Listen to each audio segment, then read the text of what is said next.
Welcome to WRTR Real Talk Radio. The views and opinions expressed in this podcast are those of the hosts and guests and do not necessarily reflect the views of any affiliated organizations or institutions.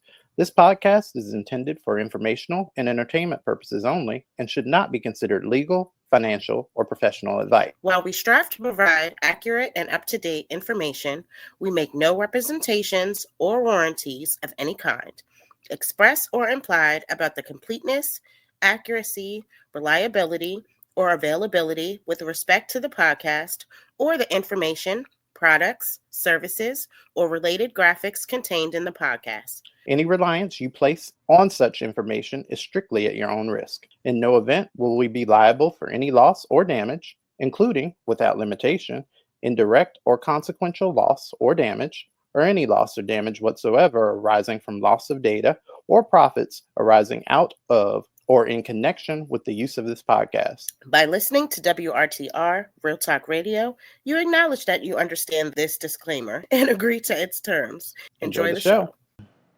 Y'all, I have no idea what happened to the first 10 minutes of this audio, so it's a little choppy the first 10 minutes, but once you get past it, you're good. That is so ghetto. Don't judge me, but enjoy the show. WRTR Real Talk Radio. Featured guest DJs, original shows, music news, the hottest DJs from around the world. You better shake out that weave. How you looking today? Oh, wow. I didn't see. Is that purple makeup? No, it's blue eyelashes. Oh, I thought you I were had a getting show in the last wings. night. Okay. How'd it go? Went really good. As a matter of fact, a photographer from the Washington Post was there. Are you serious? Absolutely. Snapping pictures.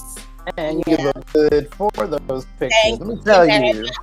Absolutely, y'all. We are back like that due date for your child support payment inside another week here on WRTR Real Talk Radio. Nigs and Jigs, thanks for joining us again. And here with old ratchet bullshit we got to say. I'm Marcus Smoot. And I'm Miss Slair Bravado. Hey, y'all. So, how you feeling? Before you start, I actually want to start off this week's show by shouting out Anuj Agarwal. Okay. I think that's how you pronounce the last name. And the rest of the awesome people over at feedspot.com, they have listed our show among the top 100 Black podcasts, as well as the top 100 comedy podcasts on the web. So y'all should definitely seriously subscribe to their email list. They keep many of us up to date when new episodes of your new favorite podcast drop, and they may, put you onto your next favorite creator. So thank you. Again, that's feedspot.com. Yeah, thanks, y'all. Because I don't always know how to respond to praise, but it doesn't take away from me feeling it. There are thousands of podcasts in the world, and it means the world that I believe that we're amongst the top. Yep. Yeah. So back to you. How was your mood? My mood is giving revenge this week. Oh, are we retaliating? Why are we? Because I got scammed. I saw something on your TikTok post like that. Yes. I did a reverse phone number situation, and I got other people working on like IP addresses. So I'm gonna find out who you are. Yeah. Because one of the numbers that you use is actually a real number. Stupid. Oh. Not one of those Google numbers, so I can find out who you are. I do know their name because their phone number is attached to T-Mobile. Oh God. Yeah. Wow. So yeah, I'm working on that. I bought one of those reborn baby doll thingies. One of them scary ones? No, they're not scary. They are scary.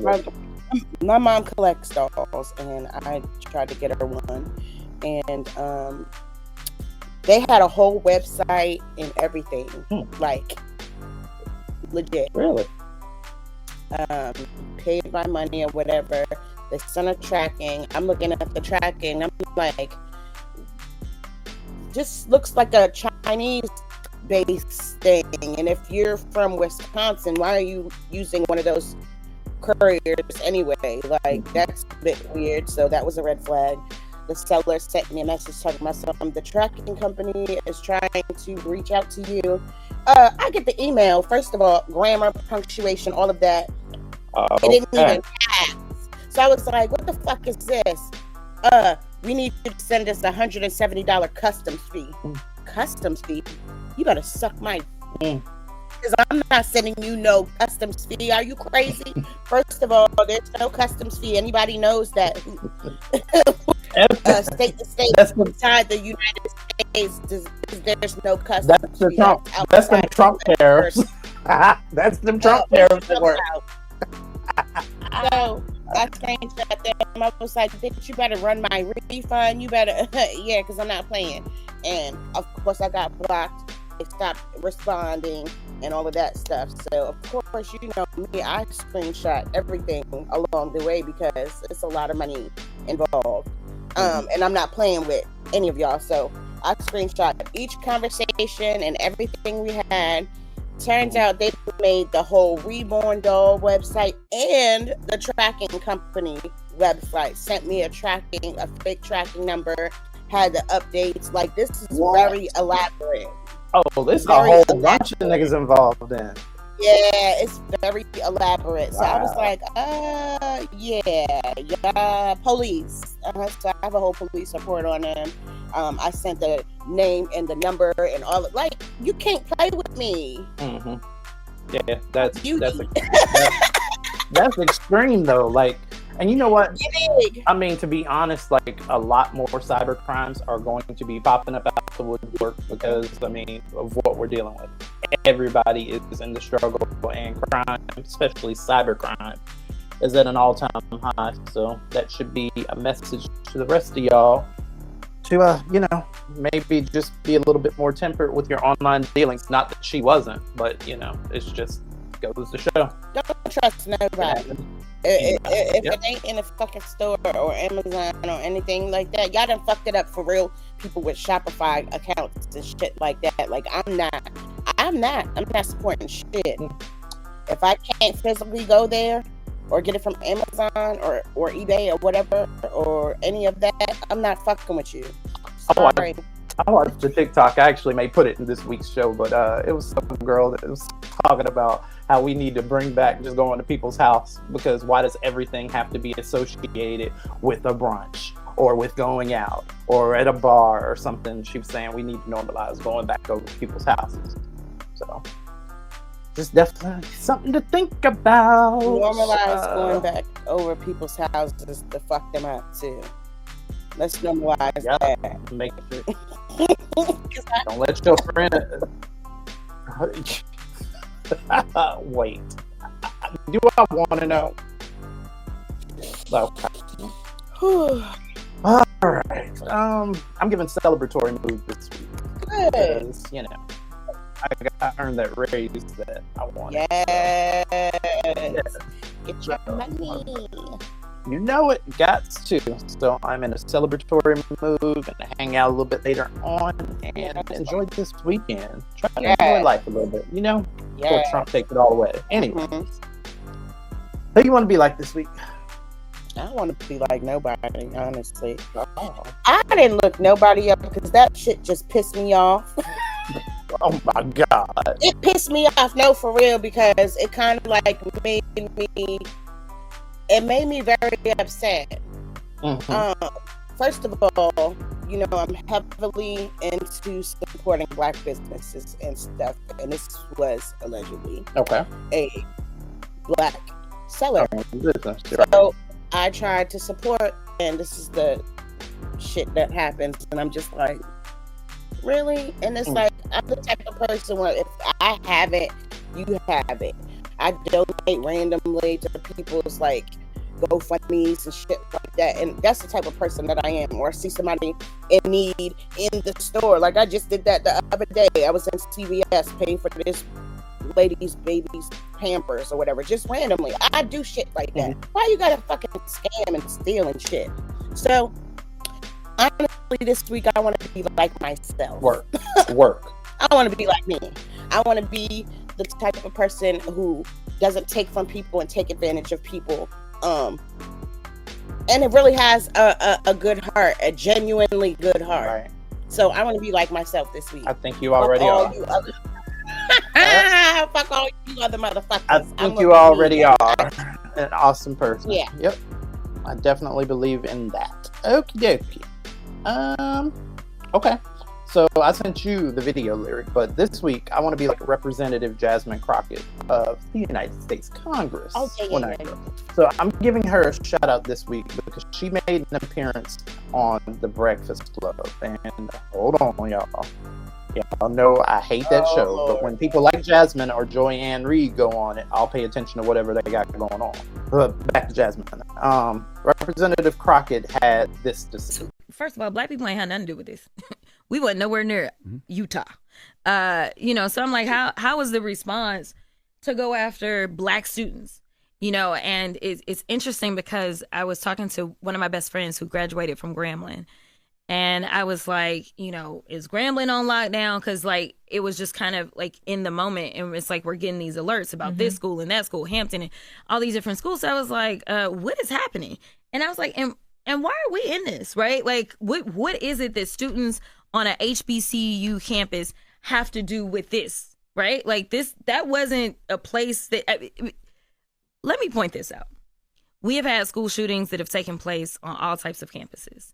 And there are those, specifically on the right, that always want to put out this idea that black folk are dangerous and criminal, and we just have more of a propensity to commit crimes and things like that.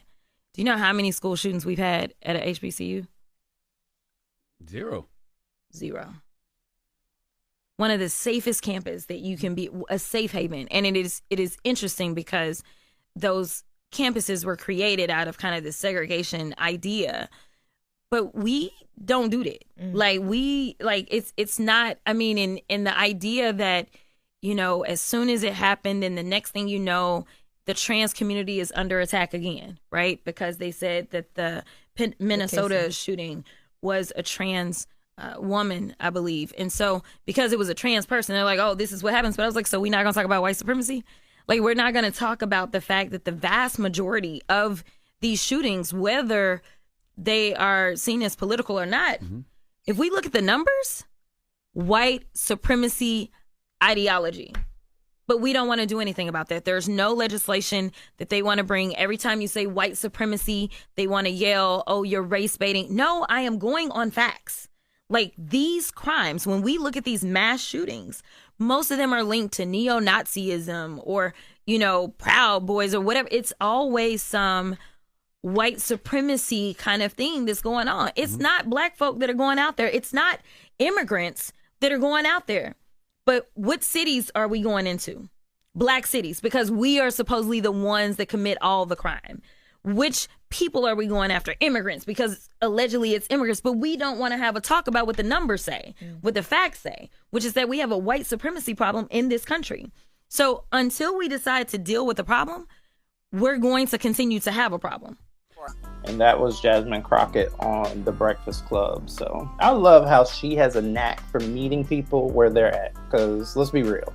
The same people that listen to certain platforms aren't always tapped in politically. And I love how she meets people where they are and can convey those messages that speak to and educate all audiences, regardless of background, regardless of education. In my opinion, one of her God-given talents seems to be visibility and versatility.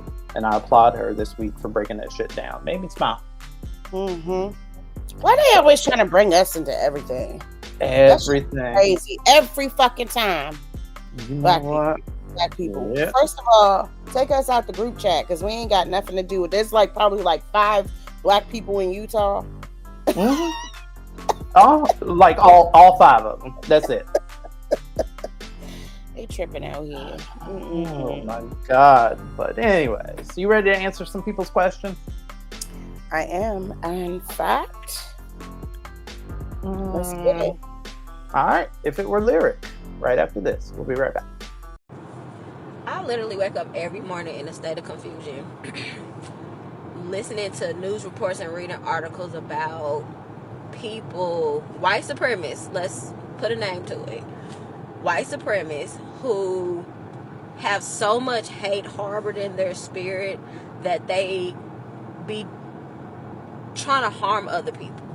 Like, one of my favorites that reports on here, Monique, just posted a story about a white supremacist in North Carolina who was like in talks and plotting to harm like 20 plus children in a preschool that was predominantly black. What I just, cause I guess I'd be confused, cause I'm like, I'm not consumed with anybody, any one race, any one singular person or group of people, to the point where I would hate you so much that this is what my mind is doing. And not everybody likes to use like, oh, mental health, but I just be like, is it that, or is it at this? It just got to be on a cellular DNA level. Because what? Like, these are babies, innocent babies who ain't been in it. Like, preschool kids is babies to what, 5-6 years old. What have they done to you?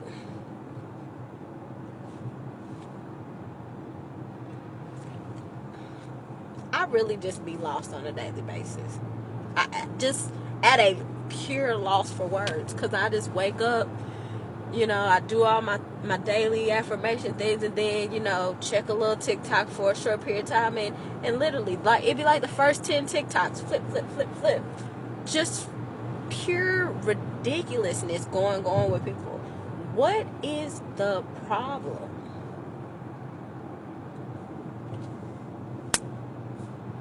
Somebody let me know.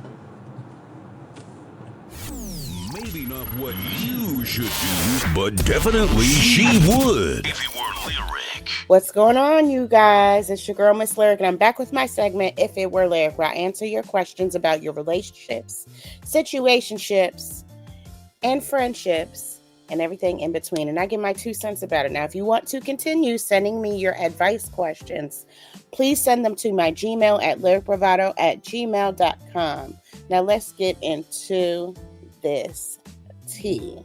Okay. Let's get into it indeed. All right. You going first? So, yes. All right. Okay. This first one comes from Patricia. Hey, girl. I've always liked that name. Patricia's from Delaware. Okay. All right. Delaware. All right. Okay. Hey, Miss Lyric. My name is Patricia. I'm currently living in Delaware, and I'm going through a lot. I'm in the midst of a divorce, and now I'm discovering all of my husband's physical affairs. My husband and I got married a few months ago, and I discovered some dirty sex between him and some girls. We decided to end it. Now, recently, I charged my old iPhone to get something, and his Instagram was logged in. I have discovered that he has been having physical affairs and not just emotional ones for the entirety of our relationship, which has been 3 years. He's also been bad-mouthing me. What can I do? How can I get revenge? I know I'm being petty, and honestly, I'm sick of hearing forget about him. This guy has ruined my prime years, broken my heart, called me a psycho, even though he's been cheating throughout the whole relationship. Please help me. You ain't the only one feeling vengeful this week, I see. You see what I did there? Fish a girl. Now, I will say this. You are on the right track. You're doing what needs to be done, honey. You're getting that divorce. Don't wait until years down the line. You said you just got married a few months ago and you found that out, and now you're like, you're done. You're already on the right track. So my thing is, what satisfaction are you really going to get being petty? Well, if you ask me, there's a lot of fun in petty. I mean, it might be cool for the moment, but honestly, he did what he did and it's over and done with. What I suggest to you is continue on with the process of divorce. Figure out what you're going to do as far as your living situation goes during this process, and find you a good therapist because you're going to need it. It's bad enough that you found out that you just got married and he's being inappropriate, but it's even worse that now that you're going through this process, you find out that he's actually having sex with these people. Wow. Go get tested as well, Yeah. honey, because you never know. Just because he said they may have been protected doesn't necessarily mean that It's the physical and the mental looked at by a health professional, girl. Because it's a lot. No, because that's a lot to go through. Yeah, that That's is. Talk to So a think about therapist so you can work through your problems, and don't worry about you said he wasted your prime years, girl. As many Instagram and Facebook videos I've seen of people in their 50s and 60s and sometimes 70s getting married, Right. You're never too old to find love. So don't feel like that. What's for you will be for you. And after you've healed, don't be afraid to open your heart and find somebody who's going to love you correctly, be respectful to you, loyal to you, open and honest with you, and treat you how you're supposed to be treated. Absolutely. That's my advice for you, Miss Aw. Patricia Girl. Still, I love that name. All right.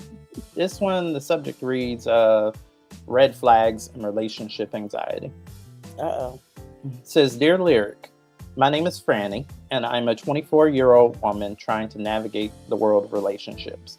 I'm reaching out because I find myself in a situation and it's left me feeling a bit confused and anxious, and I'm interested in what you have to say. I listen to you all every episode as part of my work week, so maybe hearing what you have to say can help me through this. I recently started dating a man we'll call Keenan. At first, everything seemed perfect. He's charming, funny, all that good shit that niggas say, and we have great chemistry. However, as things have progressed, I've started to notice some of the behaviors that have left me feeling a little uneasy. For instance, Oh, Lord. he often cancels our plans last minute with vague excuses and seems to have a tendency to deflect deeper conversations about our relationship. For context, we have been seeing one another for about 2 months now. When I try to open up about my feelings or ask him about his, he often changes the subject or brushes it off, which leaves me feeling unheard. I can't help but wonder if I'm ignoring red flags in this situation. Do you think I am overthinking things due to my anxiety, or are these behaviors valid reasons to be concerned? I've been in relationships before where my gut feelings turned out to be right, but I also recognize that my anxiety can sometimes cloud my judgment. So my question to you is, how do I differentiate between genuine red flags and anxiety-driven worries? Should I address my concerns with him directly, or is it better to step back and observe his behavior for a little while longer? What would you do if you were me? Thank you for your time and any advice you can share. I appreciate the insight. Nice things, warmly, Franny. Franny girl, sometimes y'all answer your own questions within these letters. You told me what the red flags were. 24. She said she's 24, so she got a little growing to do. You told me, well, it's hard because we ain't gonna go about it. Yeah. Everybody's experience is different. However, you did reveal the red flags within this letter. Okay. That's just the truth. I agree. He said he's avoiding conversation with you. He's canceling dates without, divulging what's going on. Right. And girl, are you sure he's in a relationship with you? You need to be direct and just straight up ask him if he's seeing anyone. Make sure that motherfucker is not married, because it's given that he's in a relationship or married. Or You said 2 months. That's a little, I don't that know. That may be a little premature. You think that's anxiety though? Like maybe like 2 No. months in you're having all this? no, Okay. because Well, somebody who is really into you is going to be forthcoming. They're going to communicate. Even the ones that have a facade, you've noticed that even if it's fake, they're still going to have some sort of communication with you. yeah, because they got to string you And along, keep that booty warm. exactly. So, and he's not doing any of that. He's not into you, girl. And it's obvious that his attention is elsewhere. Aw. Maybe it's work. If you feel like you want to continue the relationship with him or whatever and see where it goes, be direct. Ask him straight up.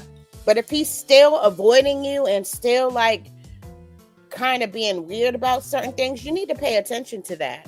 Yeah. You need to be very aware of what's going on. Like, for instance, when he gets a phone call, for instance, does he answer it in hushed tones and walk out the room? Does he keep his phone on silent or turn his phone over when y'all are with each other? Like, you have to watch certain behaviors like that, because that's signs of somebody who is in a relationship. And you're the other person. Which is cool if that is what y'all agree to, but if it's not what you agree to, girl, you know what to do. Dump them, and block them.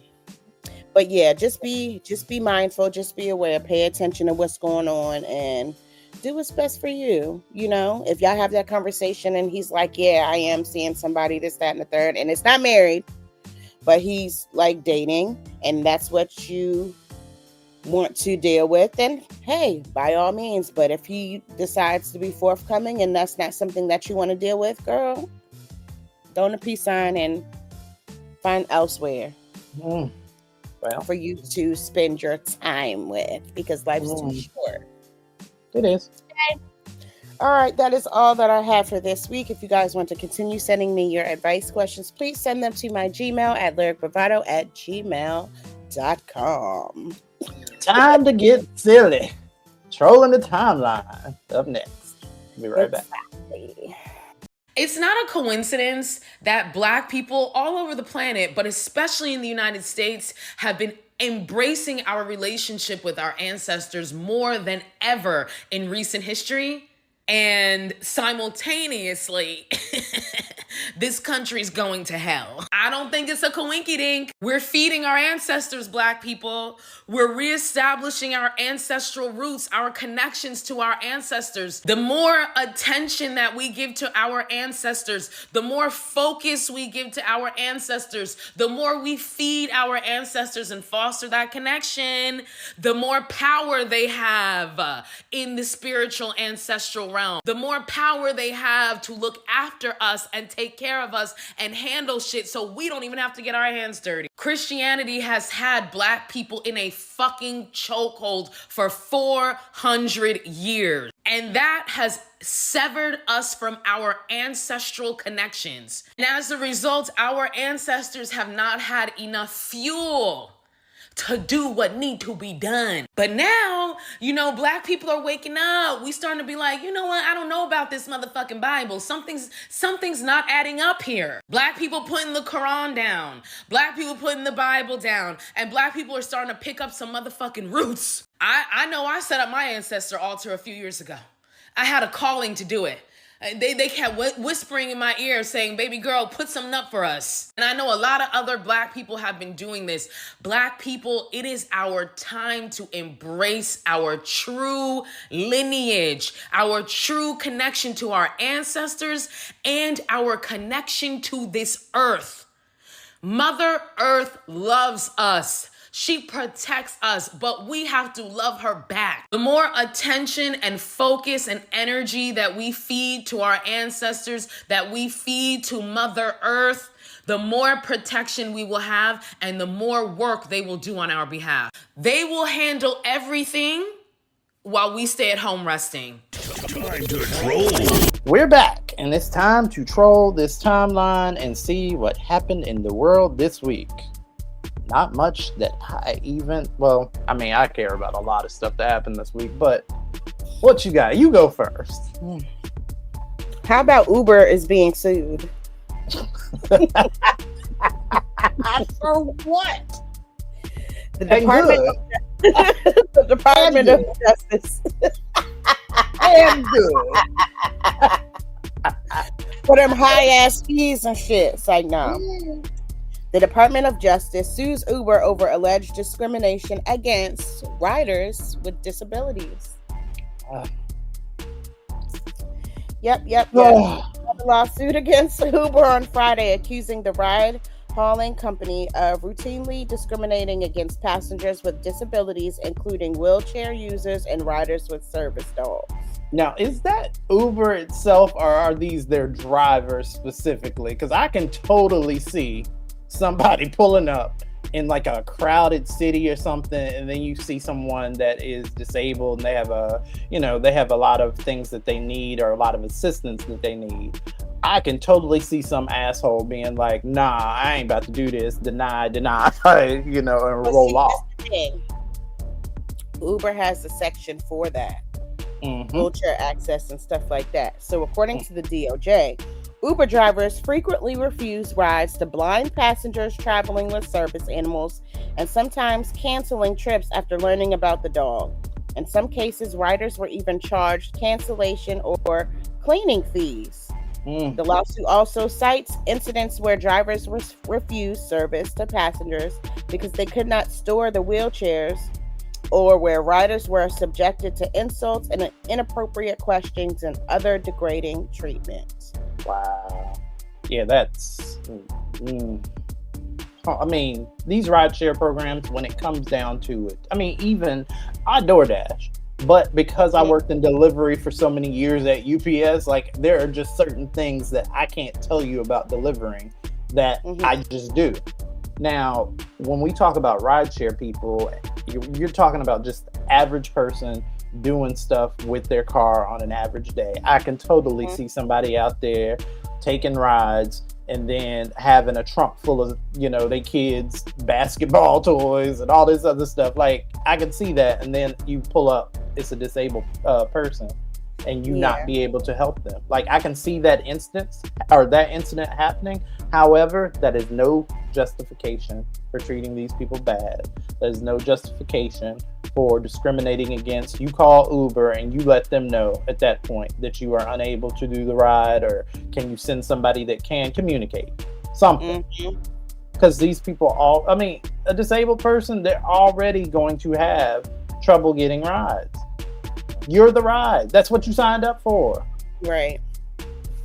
All right. You know what? Let's change. I don't want no damn dog seat in my motherfucking car. Right. Just awful people. My God. All right, Lord. Let's be bad. Oh Lord. Okay. Because. Oh shit. Okay. What is you finna say? All right. What the hell? All right. So let's be bad. I just sent you. Have you seen these text messages? Headline: ABC News. Actor who accused Tyler Perry of sexual assault speaks out in first on-camera interview since filing the lawsuit. Baby, I clicked on that link so fast. Don't you know? Actor Derek Dixon spoke out Tuesday in his first television interview since filing a lawsuit against media mogul Tyler Perry. Lyric, according to ABC News, Dixon has filed a $260 million lawsuit. $260 million. But I thought, these text messages, have you actually just read them, just go through them one by one? No. I saw some of them, but some of these I haven't seen. Okay. You want role play? Who you want to be, Tyler or Dixon? No. Who you want to be, Tyler or Dixon? I don't want to be either, because this is wild. I'm scanning these right now. The first one, it's a picture of Tyler on like some, I guess, jet ski. It's this nice picture. Dixon replies, he says, nice picture. Yeah, the water does look calm. Tyler, nice picture. Dixon, great, amazing, awesome picture. Tyler, you don't see that stud in that nice picture? First off, stud. Ugh. Another text message. I saw that one. Another text message. Looks like Tyler. You have a really fresh voice and take on things. I don't know where this is going, but I laughed the entire time. I could see the world and the characters. My exclusivity ends in 30 days. I want to take losing it out to Amazon or Netflix after that, engage their interest. There, THERE, girl.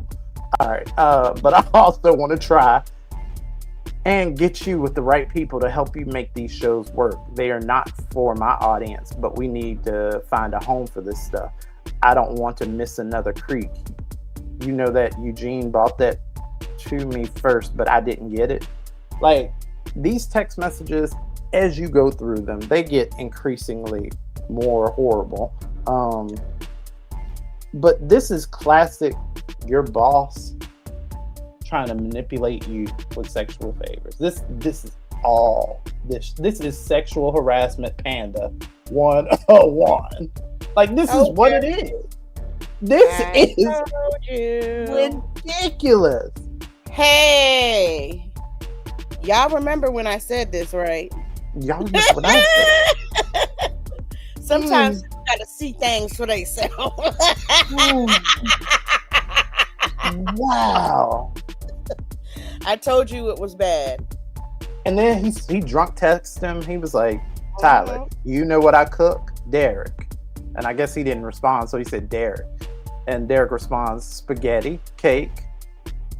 Tyler replies, you. Yeah, he said cake. I'm so drunk.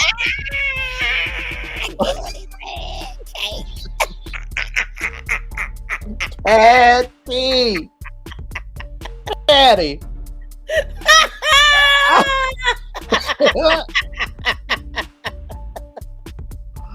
Wow. Shit. Oh my God. I am reading these. I'm still going. Derek. Yes, it's strong. My mom literally thinks I'm going to sell my soul to the Illuminati. She heard Kanye say that it's real. Tyler. Well, I don't think that, but I do think that you have to be able to say no, and I mean it, and make it clear. He said, Derek says, I'll only say yes if it gets me an Oscar. Just kidding, just kidding, just kidding, just kidding. Or JK, JK, JK, JK. He goes, I hear you.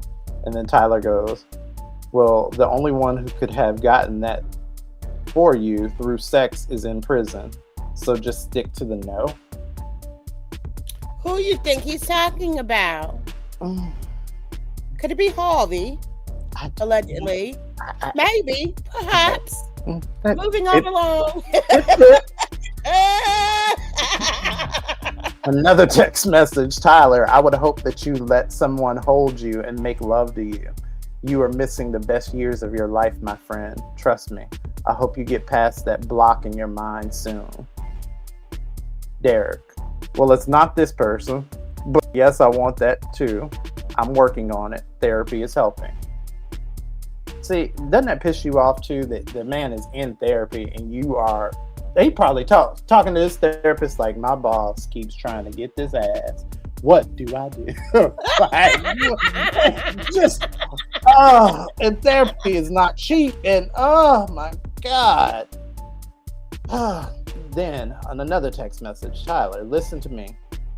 If you let the cast know that you and I have a new friendship, then you are opening yourself up to a lot of questions and foolishness. You want them to know that you are there because of your talent and not because we have a friendship or because Tony got me to give you a job. You earned your spot like everyone else. Don't give people an opportunity to play you small, or they will. I can't teach you everything. Unfortunately, there are some things you'll have to learn for yourself, because when we go back to work, I'm not going to know you. I don't have any friends that work for me, my friend. Professionalism is key. You know what this reminds me of?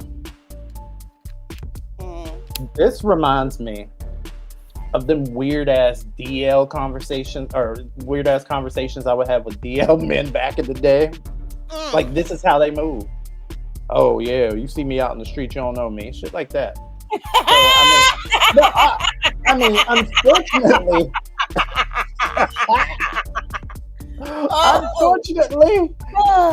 like, it's unfortunate that people have to even be closeted. Like, don't get me wrong, but some of those questions were just like, this is reminiscent of those questions. I remember this shit. God. This is like, this could be a text message to me back in the day and shit.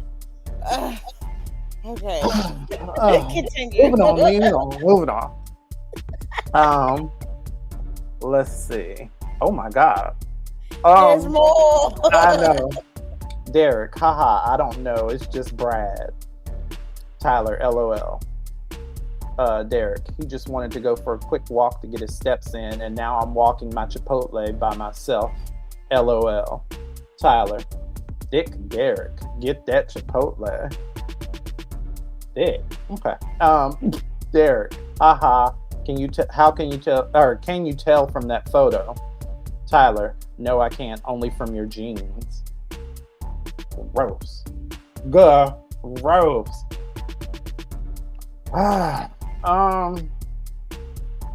What the fuck else? Derek, another text message. Derek, I know I need to smell the roses more. Tyler, you are the rose, but you are so blocked that you refuse to be smelt or opened. Let me get that booty, girl.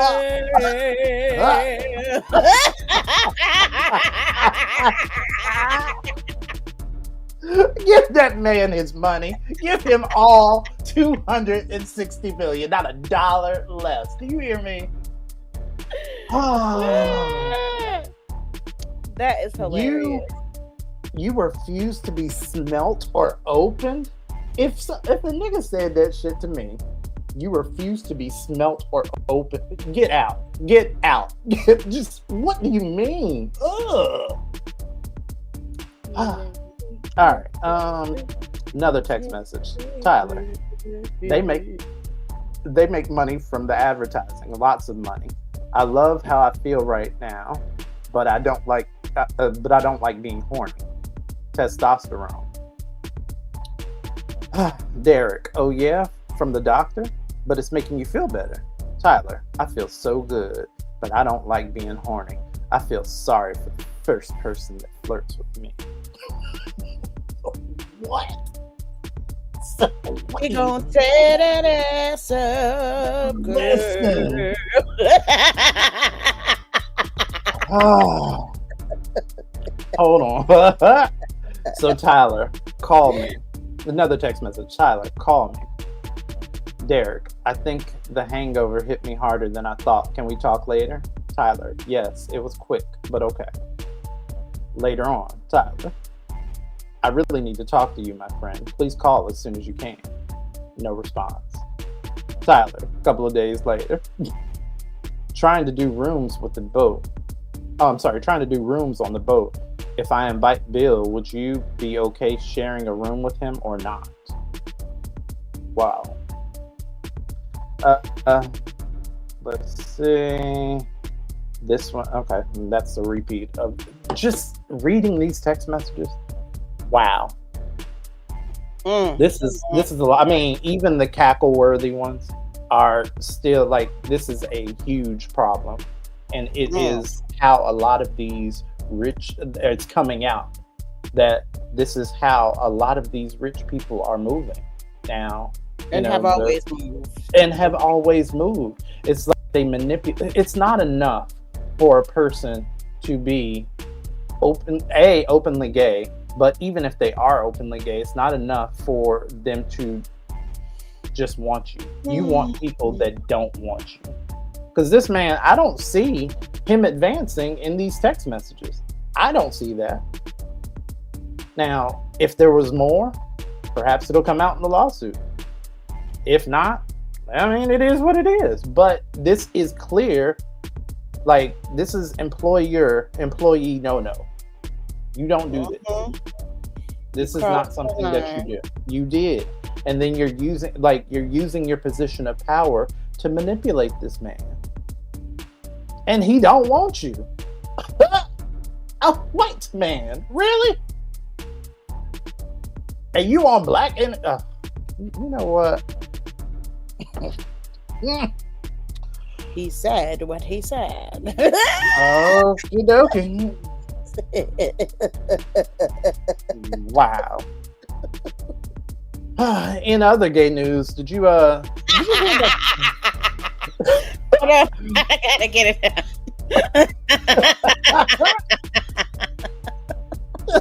out.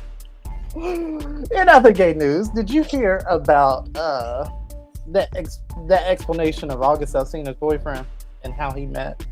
Did you see No. that? Okay. So August Alsina and his partner, this is according to Vibe. Now, August Alsina and his partner Zoo are no longer leaving fans guessing about the status of their relationship, as the two have officially confirmed that they're a couple. Mm-hmm. Well, it came out that August Alsina, and let me look this up just to make sure, because I don't want to misspeak, but it's coming out that old boy Zoo is 22 years old. August, Zoo, his boyfriend, is 22 years old now. Right now? Yes. Now. Yeah. The mathing. Hold on. So he did one of those screenshots of his notes app and posted this online, I'm assuming. So it said, "This is my first and only time addressing this." This is from Zoo, not August. This is from Zoo. "This is my first and only time addressing this. I don't give a fuck about any external validation whatsoever. I don't need anyone's likeness, but I'm a grown-ass man with his own mind and free will. If I ever do anything, it's because I want to do it. I met August when I was already of age and adult. Aug didn't even know me when I was 16 or 17. Ellipses. Not sure where that comes from. Ellipses. Yeah, there's a slight age difference, but y'all pick and choose who to judge when it comes to that. We will all have to know each other. We will have known each other for 5 years toward the end of the year. So he's speaking in future terms because that's where we plan to make it." So I'm not really a mathematician there. You know, my math it's kind of all over the place. They've been together for a minute now, and if he's only 22, that's the same age as my son. The math is not mathing at all. I mean, not even a little bit. You were definitely underage when y'all got together. So according to Google, August Alsina is 33 years old. Okay. And was 32 at the time, I'm assuming. So, or 5 years. So if old boy is 22 now, 21, 20, 19, 18, 17. That's 5. But you said that he didn't know you when you were 16 or 17. But 5 minus 22 is 17. And that is not the age of consent. So, I mean, you know, you know me as far as when it goes to age and dating, I'm a stickler for that. And the older I get, again, this has been a learning curve for me because I got fine ass brothers hitting me up that are like in their 20s. And I'm like, oh no, I am in my 40s. No, even young 30s. No, like, So I'm a stickler for that type of shit, but I let grown people do grown people. But what you're saying here, the math is not mathing. So, I mean, you know, not my business, but it was definitely something that Vibe had posted, and I just kind of raised an eyebrow as I read it. But they seem happy, and you know, I mean, it's very predatory to me, but extremely. What you got? Well, skip that one because I know you're gonna have words. Mm. So I'll go to this one. Glorilla. Now, mind you, Okay. the last time we spoke, we talked about rappers and the list and where they should fall. Mm-hmm. Well, one of the ones that I said, Glorilla, made history as the third female rapper with 6 number ones on the mainstream R&B and hip hop airplay charts. Did you hear that, Ranker? So, congrats. Yeah. Absolutely. History. Good job. Absolutely. Let's see. I'm over on Rhymes with Snitch. I'm looking down. Do I see anything that is worth talking about? What's her name? Real Housewives of Atlanta cast member Drew Sidora is apparently being called out by a celebrity stylist, D. Rushing, for not paying her for his services. But you know what? That is more common. You know what? There's a whole bunch of stunt queens out here, male and female. Whole bunch of them just out here doing stunts and shows and can't afford the lifestyle that they want to project. Wow. If you, yeah, okay. Young Thug says prison calls were AI. Okay. Who cares enough about? Never mind. I don't. Never did. Delusional. All of that. Never did. Yeah, ain't nothing else really on here. I'm gonna drag what's his face after this segment. What else you got? Let's see. Nothing really much that I cared about. I mean, did you Megan, see that thing? I'm gonna just say it. Go ahead. Jonathan Majors married Megan Good, and they shared their wedding pictures. Sure. Y'all should see his face. Well, this segment is over. Let's see. Oh, I know who I want to talk about. Drewski. Why? Because I love Drewski. Okay. I'm not gonna lie. He had the internet in uproar. Mostly the white people was mad about his skit that he did as the white country NASCAR racing character that he did. It was so believable. And within the skit, he called out the racism and the microaggressions that white people do. Yeah. Within his comedy skit, along with spitting at a black man as he walks by. When I tell you I cried because he did everything that they really do. Yes. In real life, and called him out on it and just made it funny. But we knew what he was doing. We did. And the white people was mad. They've been mad. These people. He needs to be canceled. You can't do whiteface. First of all, there's no such thing as whiteface. What is whiteface? What are you talking about? Where?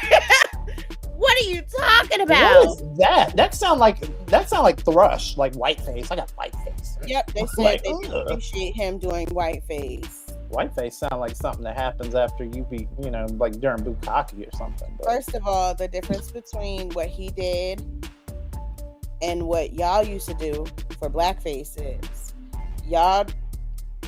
y'all took characteristics of things y'all thought all black people did and tried to make it a comedy thing. He did it. He did a reverse Uno card and did what y'all really do in real life. Yeah, that's what made it iconic for me. When I tell you that shit sent me, he had the white people around him like really engaged, and I'm not sure if he hired them or if they really knew. I think a lot of them didn't know because the makeup. First of all, congrats to the makeup artist. I don't know who you are, but you did a phenomenal job. When I tell you, he had, I want to know how did you make sunburn? You know how red white people get? Yeah.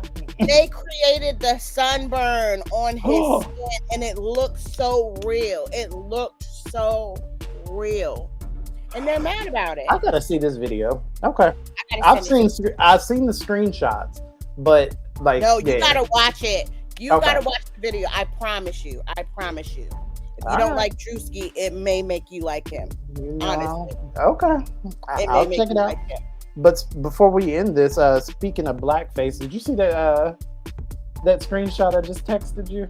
Oh my God, let me see.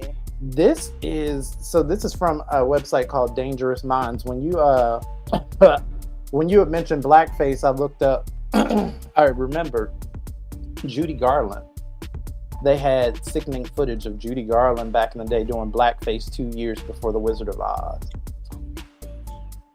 The only Wizard of Oz I acknowledge is the one where the great Diana Ross played Dorothy. Okay. Yeah, exactly. Fuck you talking about the Wiz only. But you know what? This reminds me of a conversation I was having with somebody the other night about this thing, because they were saying that Judy Garland was one of their favorite, and then they went on to compare them to Beyonce. So I was like, okay, let me stop you right there. Yeah, well, the sentiment was Judy Garland. Again, personal conversation. This is not on any website. But the argument was Judy Garland was the Beyonce of her time. And I was like, she very was not. Talent? No. Representation? No. Judy Garland was a pretty white girl that got a really cool job and did things and then, of course, the argument was made that everybody was doing that back then, and it was, the thing to do back then. And I'm just, okay, but again, there's a lot of things to do right now in this world that Beyonce could be doing against the movement, but stands up and doesn't. Beyonce stands for something. So when every time y'all try to compare some fuck ass white person to what Beyonce's got going on, like y'all try to do with Taylor. Okay. Anyways, you always gotta bring us in the conversation anyway. I'm just saying. Do what you do. That's cool. Make your statement. Do what you gotta do, but don't bring what we got going on in comparison to what you got going on. I don't understand that. That's always bothered me, why there has to be a comparison anyway. Who cares? How come two people can't be great in their own right separately? First of all, blackface, come on now. She's already not even in the same league. Not even in the room. Ciao, bye. People just be saying anything. Y'all do. And y'all have been. So up next, unseasoned behavior. Be right back. So we all know school shootings aren't new. They're just the modern version of Jim Crow violence. Same rage, same white entitlement. The only thing that's changed is the backdrop, from churchyards and cotton fields to classrooms. Jim Crow wasn't just laws about where you could sit or who you could marry. It was violence, written into our culture. White mobs lynched Black men, bombed Black churches, and burnt down whole neighborhoods. It wasn't chaos, it was ritual. It was performance. Every hanging, every torch, every body swinging in the wind sent the same message. We run this. If you cross the line, you die. And white men sat at the center of this. The self-declared protectors, the ones who believed they had the God-given right to dominate. White women fed into it too, crying protection to justify the lynchings, fueling that terror. That's what Jim Crow violence was. Control through fear. Now we fast forward to today. Who's carrying out most of America's school shootings? White men. Young, angry, entitled. Raised on the same lie that the world owes them power, respect, and dominance. And when life doesn't match that script, when women don't want them, when jobs don't appear, when they feel invisible, because God forbid, they don't question the system, right? They grab a gun. Tell me that's not the same logic. From lynch mobs terrorizing Black families in their homes, to AR-15s tearing apart classrooms, The pattern is clear. If I can't dominate, then I'll destroy. This is the pipeline, y'all. Straight from Jim Crow terror to mass shootings. Different century, same blood. And the system is still protecting them. Back then, sheriffs let lynch mobs walk free. Today, politicians back gun laws, then blame video games. Back then, papers wrote about riots instead of massacres. Today, the news calls shooters troubled or lonely instead of terrorists. The excuses evolve, but the protection stays the same. White rage is never treated as the danger that it is. It's coddled, explained away, softened. So no, school shootings aren't a random tragedy. They're direct descendants of Jim Crow violence. Same performance, same entitlement, same warning shot. White power or no peace. And until this country admits it, that violence isn't a glitch. It's the blueprint, right? History won't fade. It'll just keep reloading. Marcus has your glimpse into a world without seasoning. You will never live in a society when you have an armed citizenry and you won't have a single gun death. That is nonsense. It's drivel. But I think it's worth it. I think it's worth to have a cost of, unfortunately, some gun deaths every single year, so that we can have the Second Amendment to protect our other God-given rights. That is a prudent deal. It is rational. Nobody talks like this. They live in a complete alternate universe. I'm sorry, if I see a black pilot, I'm going to be like, boy, I hope he's qualified. Well, that's the you wouldn't have done that. You wouldn't have done that before. That's not an immediate. No, you wouldn't have done that before. That's not who I am. That's not what I believe. It is the reality the left has created. You truly, in your heart of hearts, truly believe that this is a human being. This, without a doubt. Without a doubt. Yes. This is a dolphin fetus. So let me. Without a doubt, a dolphin fetus is a human being. This is a human fetus. Look how similar they look, but quite different. Dolphin. Now you know, good and goddamn well, I was not going to let this Charlie Kirk shit sneak past this segment without addressing it. And honestly, I don't even know where to start. I'm gonna preface this rant. I'm gonna preface this by saying in no way do I, Marcus Smoot, support gun violence in any way, shape, or form. But there is something to be said about that bitch Karma. Because Karma, that hoe shows up with receipts. Did you see that video? Mm-hmm. They said he got shot with the kind of bullet that they use on big game. Them bitches that explode. They wanted to make sure he died. But what's weird is that the man that supported gun violence suddenly became a victim of it, and somehow his supporters are outraged. How? That man literally has said there needs to be statistical casualties. Now he became one. Personally, I shrugged, because Charlie Kirk was a detestable human being. But ever since his passing, I have seen so many of these entitled assholes online just melting down over this man being shot. Did you see that white man screaming and crying? This is such bullshit! I've never been so pissed in my whole life! And this murder Charlie Kirk right here in Utah! I'm so freaking pissed right now! This is bullshit! I just saw blood squirting out of his neck! I love that guy! He would have been our next president! I am so pissed right now! Why do they always come with fucking violence? Gosh damn it! Use your freaking words as they're talking to you people! Who shot Charlie Kirk? I'm driving in a Provo right now! I'm so pissed! Damn it! Let me be clear. You cannot have a stance against gun violence that creates the conditions for gun violence. Are y'all okay? This man supported everybody having guns. Kapow, bitch, because that's the very stance that prematurely ended your being. But for the rest of you, if the only time you speak is when gun violence has occurred, you're simply too late. That isn't activism. That's called reaction. That's what that is. Charlie Kirk was a horrible person, in my opinion. He would sit around and debate trans existence Black existence, queer existence, disabled existence, Palestinian existence, Sudanese existence. The list goes on. My ex will watch those little dumbass videos with him debating college kids, and all throughout the comments was so much hatred. When you debate whether or not someone should exist, you contribute to violence. You just do. It is violent to debate whether or not a group or a demographic of people exist. It is violent to debate whether or not trans people should exist. It is violent to demand that little boys not cry and shouldn't be able to exhibit any form of emotion other than anger. It is violent to continue to address trans people outside of their preferred way of being addressed. That shit is violent. It creates the conditions for more violence. The same kind of extremism and violence that was his ending. Again, Charlie Kirk was a horrible human being, in my opinion.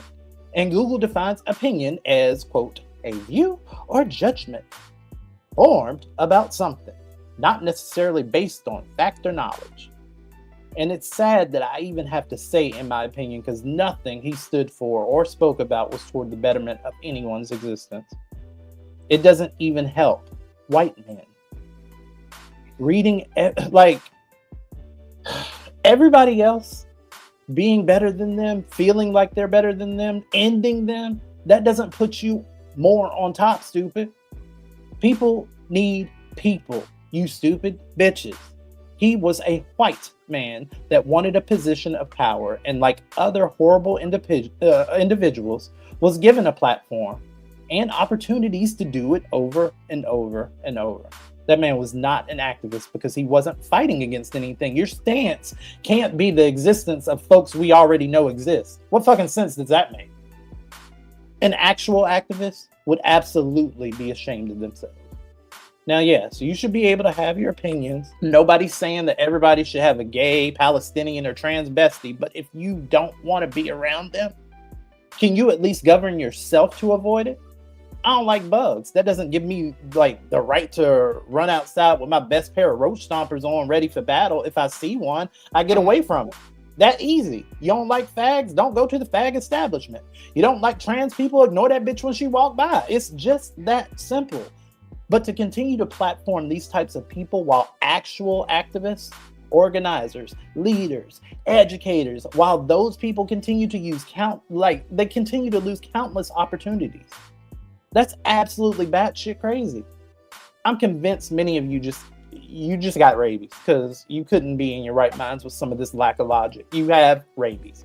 These highly qualified, educated people actually want to do good work.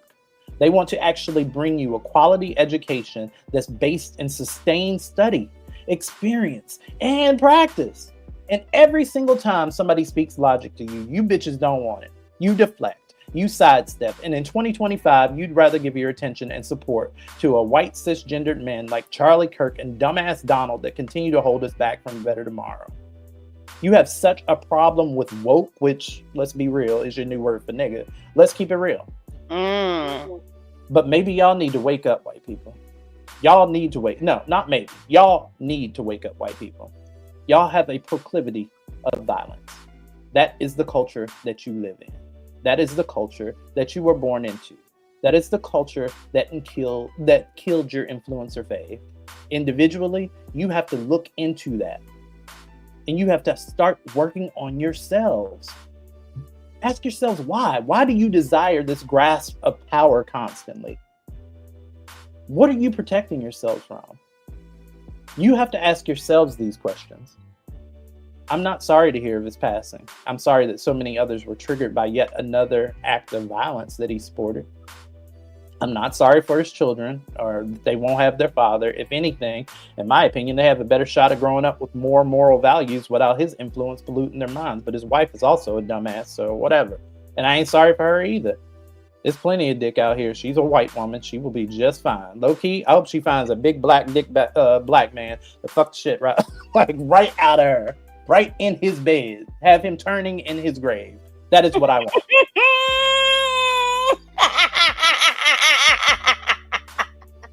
A song and dance? No, I'm not celebrating somebody's death. but I'm not pretending I'll miss his influence on audiences. I'm done. You got anything? No. Charlie Kirk died. Get the fuck out of here. Wi-Fi. Up next. You know what the Founding Fathers didn't put in the Constitution? Freedom from consequences. Oh, yes, you have freedom of speech, but when it comes to those consequences for your speech, Charlie Kirk showed you something. You don't get to say whatever you want to say. Charlie Kirk was a straight, white, conservative, Christian male who was pew-pewed behind free speech. This is like the first time that's happened since George Wallace in 1972. And if you don't know who George Wallace is, he's this guy. Man who was standing in the doorway of the University of Alabama because he didn't want it to be integrated. That George Wallace. And because I know a lot of you don't know about George Wallace, let me put you up on what happened after he was shot. George Wallace had a wake-up call. He apologized for his stance on segregation. One of the most prominent, hateful figures in the civil rights movement apologized. And not only did he apologize, he appointed black people to state positions in his final term as governor. Stop trying to tell people that they should be empathetic to somebody who wasn't empathetic to them. Tell the hate-filled people that they need to turn from their hate-filled ways. Because spewing hate is going to get you nothing but violence. Why do you have roaches? The Why File. Why do my children hate me? On WRTR Real Talk Radio. Why did my vagina burn? The truth is out there. Explaining the unexplained, we're answering why to the questions that you send us and that you want to know by taking your skeets over at Blue Sky at WRTR Radio. And we also take your emails at WRTRradio@gmail.com. This is the Why Files. Remember, the truth is out there. Miss Lyric Ladies first. All right. Why are HBCUs being targeted? Hold on. That literally, that is my why. It's from Tamala. Yep. Tamala from the District of Columbia. She says she refuses to call this nationally guarded city DC until their racist Klansman asses get the fuck up out of there. She says why, just like you, why HBCUs are receiving retaliatory threats following the shooting of Charlie Kirk when the suspect is a white man. Period. I want to know. Because what y'all bringing us into this group chat for, bitch? We ain't got nothing to do with nothing. That was a white on white crime. Oh my gosh, bring in the National Guard. It's crazy out here, all this white on white crime. Somebody has to do something about this. It's getting out of hand. They're so savage. It's ghetto. Ghetto. We have to move away. That is a hell of a question, Lyric and Tamala. So one that I haven't been able to wrap my mind around it. Because the guy who killed that Minnesota lawmaker and her husband 2 months ago in their home, and then went on to shoot another Democratic lawmaker and his wife, that was a Trump supporter. The guys who were convicted of attempting to kidnap that Democratic governor, what was her name? Gretchen Whitmer, I believe her name is, Trump supporter. The guy who sent bombs to both Obama's house and Biden's house, Trump supporter. The guy who tried to burn down Governor Shapiro's house with him in it, Trump supporter. The man who targeted and then murdered the son of the Democratic district judge, Trump supporter. The man who broke into Nancy Pelosi's house and almost beat her husband to death with a hammer, you bet your sweet ass was also a Trump supporter. And since we're here, let's not skip past the violent insurrections. Them niggas that stormed the Capitol January 6th, beat police officers, threatened to kill Mike Pence. And they were avidly searching for Nancy Pelosi with weapons, all Trump supporters. That asshat that y'all tried to take like the one that tried to take a shot, that y'all said tried to take a shot at Trump, was a registered Republican. So why are niggas involved in any of this? Why are y'all attacking historically black colleges and universities? But do you remember how quickly those news stories disappeared after it came out that they were registered Republicans? Mm-hmm. And you couldn't blame the unhinged liberal left. And then it's turning out that the guy that shot Kirk is also a registered Republican. Sure from is. like a down home podunk Utah village. I think his father-in-law, what's it say? His father-in-law is law enforcement and a current Christian pastor. And again, why are niggas involved? Leave us the fuck out of it. Tamala, I wish I could say the truth is out there, but even when faced with it, these slack-jawed dumbasses won't believe it, so I have no fucking clue. My other why, since we great minds think alike. Yes, absolutely. Let's see. Why every time something happens to a white person, it makes national headline news, but when something happens to a black person, they deserved it. They resisted. Let's see. What am I speaking of? That white woman that got randomly stabbed on the train by the black guy. You didn't hear about that?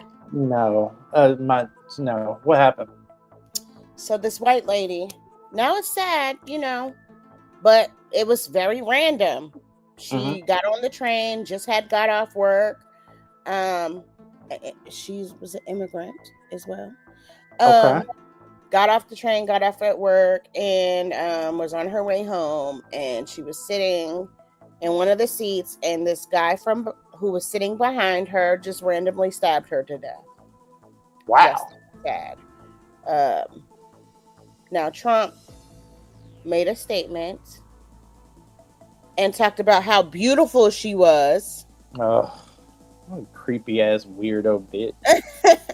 And then proceeded to act like this is what he's talking about as far as black people in crime and things like of that nature.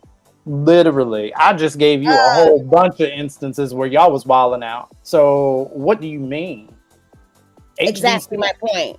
Again, why are we still letting this man play on our top like this? Why has he not been impeached yet?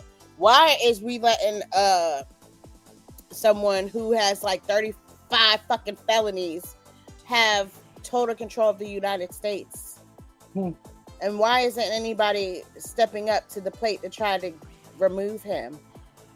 I mean, y'all didn't listen to us in November. It got worse. Y'all not listening to us now. Do you think that it's going to get better? It's not. It definitely is not. It's definitely is not. And why? It's very worrisome. Why? Because the truth is out there. I guess it is. The truth is being ignored. That's what it is.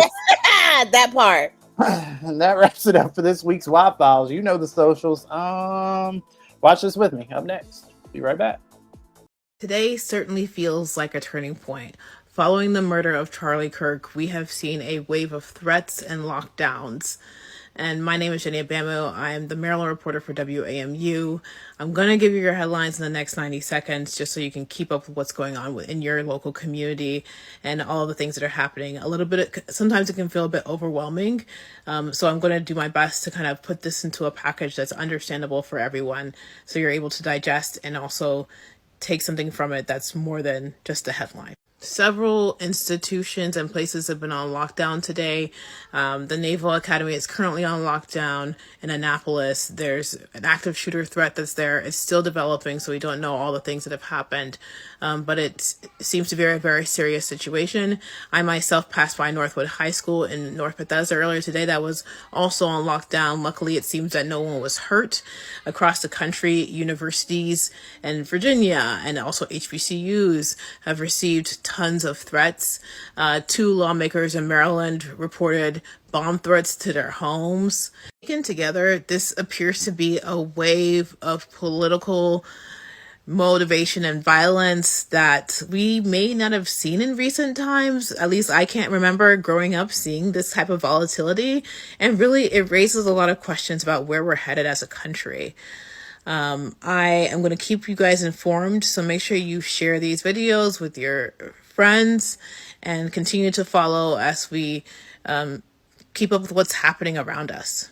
And now, news to make you nauseous on WRTR Real Talk Radio. Let's go. Okay, since this is becoming a regular segment, I'll create an intro for it. But I'm still not sold on the name, though, because we're an audio podcast, so watch this with me feels like a little bit misleading. But anyways, here we go. This week's Watch This With Me. Richard Catrone needed 6 stitches to patch up his face after a neighbor armed with a flare gun fired at him. 76-year-old Kathleen Schumann pulled the trigger, hitting Catrone, the flare ricocheting off his face into the parking lot of their apartment complex. What is wrong with you? It happened so quickly, Catrone said he had no time to think, but he wanted to protect his dog and himself. She claimed I was the devil. She claimed I tried to murder her. And she said, I'm sorry I missed. I'm sorry I missed. Police arrested and charged Schumann with assault. Schumann pleaded not guilty. The judge ordered her to stay away from Catrone, and when she left court, she had no comment. The way I would have dogged that old bitch in the motherfucking street, I would have dragged her wrinkled ass up and down the motherfucking avenue. You hear me? Oh, y'all. Because what? Did you see that motherfucker's face? Oh, my. Y'all, go on over to Blue Sky. I'll post this on the thread. But yeah, WRTR Radio. But yeah, his face. Wow. Did you see? I would have beat her motherfucking ass, Marcus. Listen, I selected this video right after you had talked about the white on white violence. Because this, for listeners, it's a white woman, an old elderly white woman, shooting a flare gun into the face of an elderly white man. Yeah, it's quite trigger warning before you go click, but yeah, it's a lot. What in the entire fuck? So I saw that whole video a couple days ago, and I said the same fucking thing. But you know what I was triggered by? What? I was triggered by when they interviewed the friend of the lady. She was like, well, he deserved it. Who the fuck deserves to get shot with a fucking flare gun to the face? Are you dumb, lady? Talking about some, well, he's been harassing her and this, that, and the third, and blah, blah, blah, blah, blah. Okay. So you leave out the safety of your home, grab a flare gun while somebody is minding their own business, walking their fucking dog, and you shoot them. How come white people don't? Because you're afraid. How come? Bitch, get the fuck out of my face. How come white people don't ever call the cops unless it's niggas? Because that whole situation, I feel like you could have called the people and been like, hey, this motherfucker's outside with his dog, or whatever the situation that led up to it. I feel like this could be diffused before the use of a flare gun. A flare gun to the face. To the face. And then this bitch said, I one up you. I'm sorry that I missed. What were you aiming you for? Didn't miss. But bitch, you didn't miss. You hit him. And this is the thing. What if she had a real gun and shot that motherfucker in the face? Would have been dead. But see, in places like Florida and Texas, where they got these little stand your ground laws and shit, that shit right there, that could have, oh my God. That could have been very bad. Very God. Very y'all bad. Have lost it. Y'all have lost it. Get me. Just, if I croak tomorrow, know that I am happy. I ain't got to deal with y'all tomorrow. I did not know flare guns did that much damage, though. Might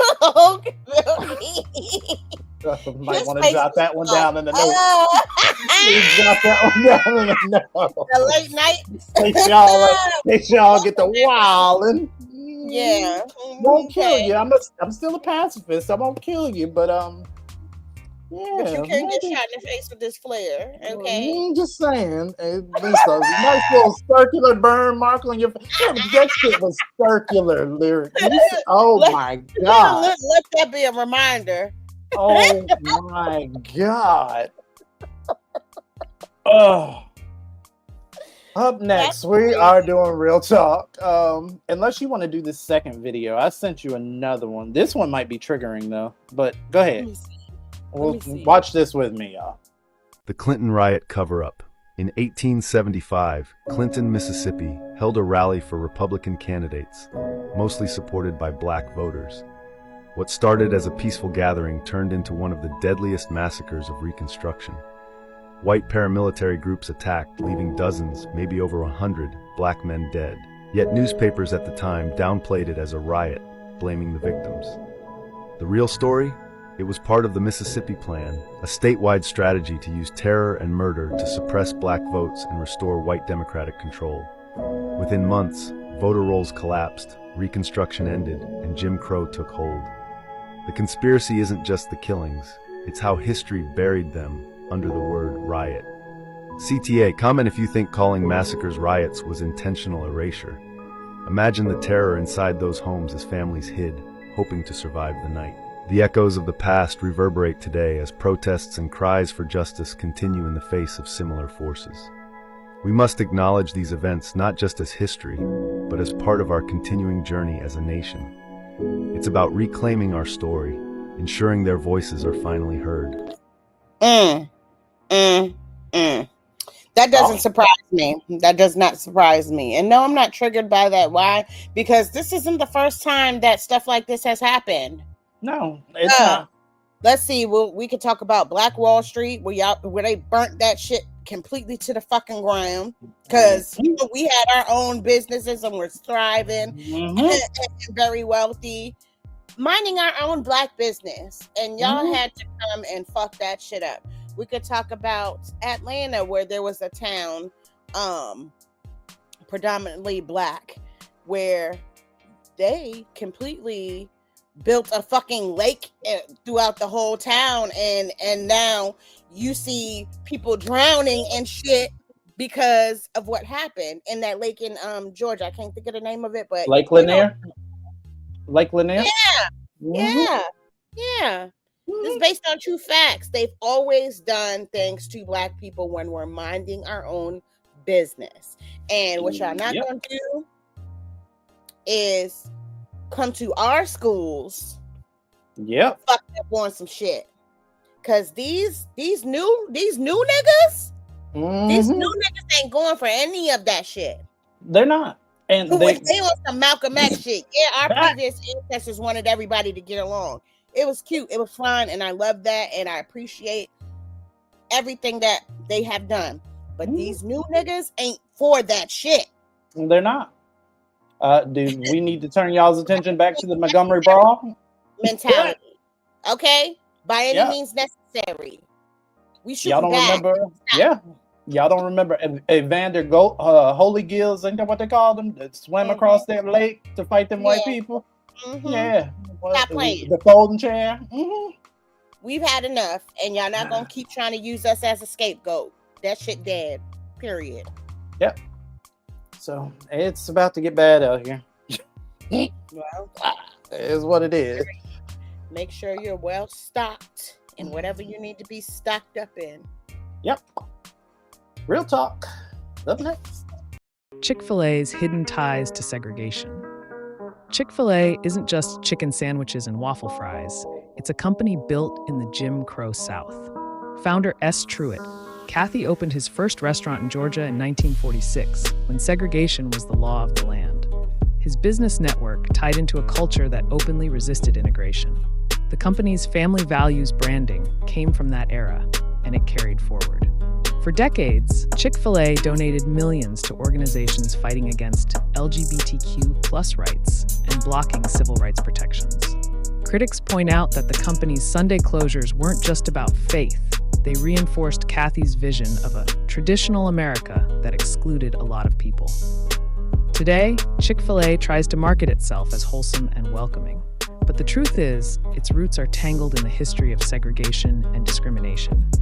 Follow Buried Headlines for more stories they don't want you to remember. Keeping it 100. It's Real Talk. On WRTR, Real Talk Radio. We keep it real. All righty. Inside of this week's Real Talk here on WRTR Real Talk Radio, Miss Lyric, it was your week to choose, and you've been talking about this teacher.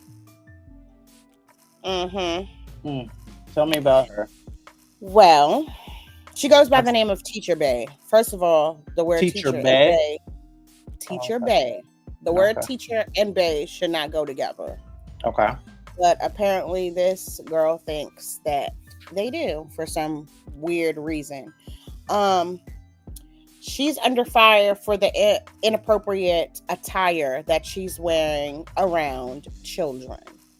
The Instagram post consists of very tight, revealing bodycon dresses, tight pencil skirts that show her curves, pants with, you could tell, have booty lifting undergarments on to show off her ass. Lifting, not defying gravity booty. I just don't understand what is going on with the influx of these teachers coming to school dressed like that.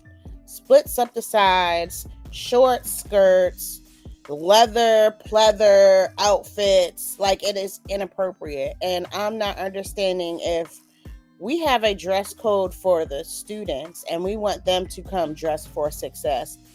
Since when do we not have the same standards for the teachers that are here teaching these children? Why is this allowed? When I initially saw this trending on TikTok and people talking about it, I kind of scrolled past it because my knee-jerk response was, oh God, a woman's thick, got titties and ass, and y'all are tripping about it again. That was my knee-jerk response because that is what people do. But after you sent me the video and actually, hearing, your breakdown of it, it's kind of, my perspective is a little bit more like maybe it's this individual because she okay, so the Teacher Bae thing, I just thought that was something the internet was calling her. I didn't know that she went by that. That was my first misconception. So that's a problem because you're not selling education at that point. You're selling, you're selling, like, I guess, attraction. May not necessarily be sex or anything, but you are selling like this romanticized or this kind of more than teacher-student relationship with your whoever reports to you. That's crazy. The attire, yes, it is revealing, but again, y'all say that y'all do get offended if someone is shapely, typically. Now with her, there could have been different choices made. This is deliberate. This is deliberate. It's very much so is. And let me just say this, as a shapely woman, there are ways to cover up what you have so that people can't see the defined curves of your body. There are ways to dress professionally so that you're not bringing attraction. Yes, some people are still going to see some things, but it's not going to be on purpose, if that makes sense. Right. You're not going seems to like it seems like you're trying to You're trying to create this type of environment. Right. To blur, like, for whatever reason, like, even if it's just to be that social media influencer that, it's the sexy teacher, this, that, the third, like Teacher Bae. Like, if that's even what you were doing, it is inappropriate for that line of work. Very much so. So it's not just that. I researched this a couple weeks ago, and there is a trend called the office siren. Huh? there is a trend called the office siren where women are dressing provocatively to work. My thing is, who the fuck made these new rules? I don't understand. There should still be some type of tact and class when you're in a work space, regardless of if you're in a school, if you're in another 9 to 5, if you're in an office setting, you should still have some sort of mindfulness of what you're wearing to work. Why are y'all wearing like stockings? What is them? The stockings with the holes in them and shit like that. Why are y'all wearing lingerie tops and fishnets and all of that shit to work? It's inappropriate. And they do have. Go ahead. I was gonna say they have a whole section in the clothing store. It's called business casual or business. Like you shop there for that. You wear your more provocative, your more revealing, your more comfortable clothes. You wear those after hours. That's part of what they, when you have a 9 to 5, it's part of what you do. Like that's what you get. Yep. And she's not the only one. She is not the only one. I've saw a lot of TikToks of different teachers and stuff like that who making these videos for their social media pages in these classrooms with cartoons and shit like that on the wall. You teaching these children, but you got a skirt on that you can almost see your coochie in with splits all up the side. Teenagers are horny. That is okay. It is not. So, as an update, I just saw this today. Matter of fact, right after I sent you what I wanted to talk about. Teacher Bay was fired. Why? No, I'm kidding. Teacher Bay was fired. Let this be a lesson. You see what I did there to y'all about dressing professionally. And then taping it and broadcasting it for your social media. This what you wanted. This what you got. Now you're famous for all the wrong reasons, and now you have no job. Wow. Yeah, everything. Do I? Mm-hmm. Oh no. Okay. Yes, I feel sorry for a Black woman losing her job, but I don't feel sorry for the circumstances because that shit was just dumb. Period. That was dumb. That was completely avoidable. That was not smart. I feel like you need better friends because somebody on the squad should have been like, perhaps not, girl. You could just not. Like, That's why I said I made a post on Facebook. I know you're not there anymore, but it was about something else, but it was overall that day. I just so happened to see posts of people reacting to the Dakara, I think it's Thompson situation, the young girl who was murdered out here. Oh. And it really pissed me off about the lack of empathy that people had. And I said, social media is really like crack to some of y'all. Oh, yeah, absolutely. It really is. Absolutely. Because y'all are so drawn to these views and how many followers you have. You're engulfed in it. Your whole life is wrapped around this. And you lose a sense, to me, of your humanity. You do. Because you become blinded of the things that you're really supposed to do as far as being human, like being empathetic and having sympathy. But we've been blinded to a lot of shit because we're chasing after this internet fame. We want to go viral. We want to be the in girl or in guy. We want to be that right now. We want to have that fame. And it's really sad that y'all go to such great lengths to have your name in a headline or to be talked about, and you think that it's okay. And now, girl, you're without a job. You're on your way to go find another job when all you had to do was dress appropriately and do what you were hired for, and which was to teach children, middle school children at that. Where puberty Well, I mean, is at an all-time high. Who was you dressing like that for? right. You know what I'm saying? These, it's just like what you were saying earlier about the social media ruining people, and I think it's also a combination of that and like reality TV. Everybody thinks like that's where we went left. Everything's got to be reality. Everything's got to be fame based. Even just like Teacher Bay. When you talk about Teacher Bay, it's like, what are you selling exactly? Like, what impression are you trying to give? A lot of people want to go viral, but what is it that you want to go viral for? Like, why are we paying attention to you? Because you're sexy? Okay, great. There are tons of sexy people I could be watching. Right. So what do you do? What it is that you got to offer? What you got? What are you doing?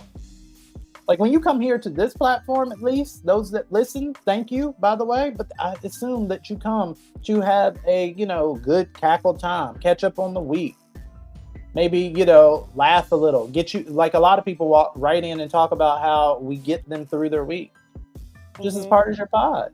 But outside of that and social media stuff, like I'm just talking about just regular posts and news updates. No. I'm not doing a whole bunch of nonsense.